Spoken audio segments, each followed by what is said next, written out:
But I'm sure it comes as no surprise that the lamestream outlets are still continuing the conversation and, in fact, doubling down on their blatant misinformation. Let's take a look at what CNN analyst Maria Cardona had to say on the matter. Donald Trump has a history of this dark, violent, dangerous rhetoric, and we already saw the result of what happens when he uses that rhetoric. Because even though every single Republican that is asked is going to try to spin it and pretend that it really had nothing to do with a real bloodbath, his cult MAGA supporters and followers totally know exactly what he was telling them. They demonstrated that on January 6th, and the only thing that Trump said is, come to the Capitol, it's going to be wild, we have to take back our country. Imagine what will happen when he loses after Trump says things like, it's going to be a bloodbath if I lose. That is dangerous, it's irresponsible, and he should not get away with it, and certainly Republicans should not be trying to dismiss it. These people are truly psychotic. It's shocking to me that anyone actually even still listens to this garbage if they're not making fun of it. Eric, what are your thoughts on this?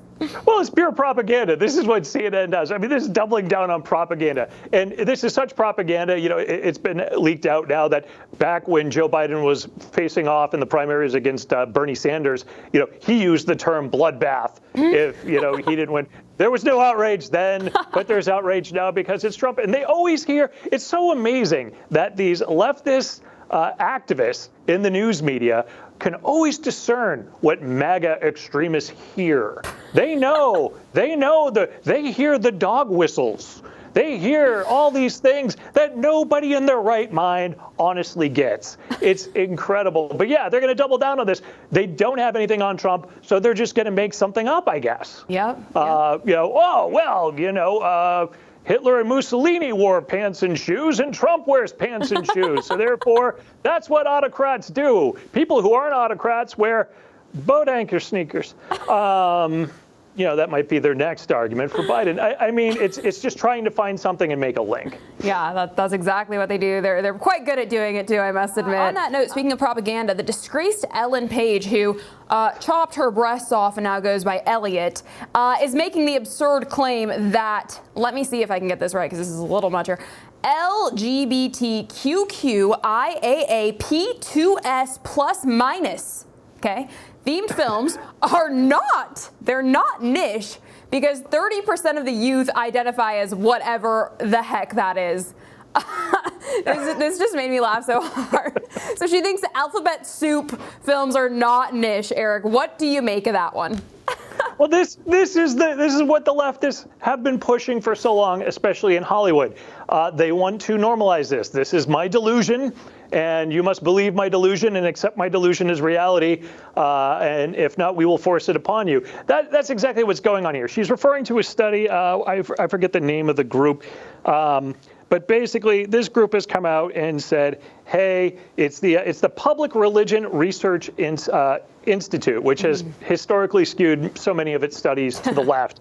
It comes up that it's 30%. We're not marginalized. There should be more trans actors, Ellen says here. So, you know, this is her argument where, you know, you can go to Gallup, who put out pretty much the same poll earlier this month. Gallup, who's been asking the same questions the same way over and over again, they come up with 8%. So there's a big difference between 8 and 30, especially when you have an organization where you know what the questions are and they're asked the same way again and again and again, year after year. But this is really the agenda. Let's also go to Ellen's interview here where she says, it was letting the audience know what it was like to play a scene shirtless after the transition surgery. Well, that was paramount. Oh, not the storytelling, not the plot of the movie, the fact that, hey, I'm trans and I'm shirtless. That's what's paramount. I mean, this is what's important. It's important to open people's mind to the gay agenda. That's what they're pushing. They're not pushing entertainment, and that's why she doesn't understand why there's not more movies like this, because the audience that wants to see this is probably very, very small, and it's not profitable. Yeah, sorry. I don't think many people, unless they're completely brainwashed by this psychotic agenda, are on board with that garbage. I know you couldn't pay me to watch it.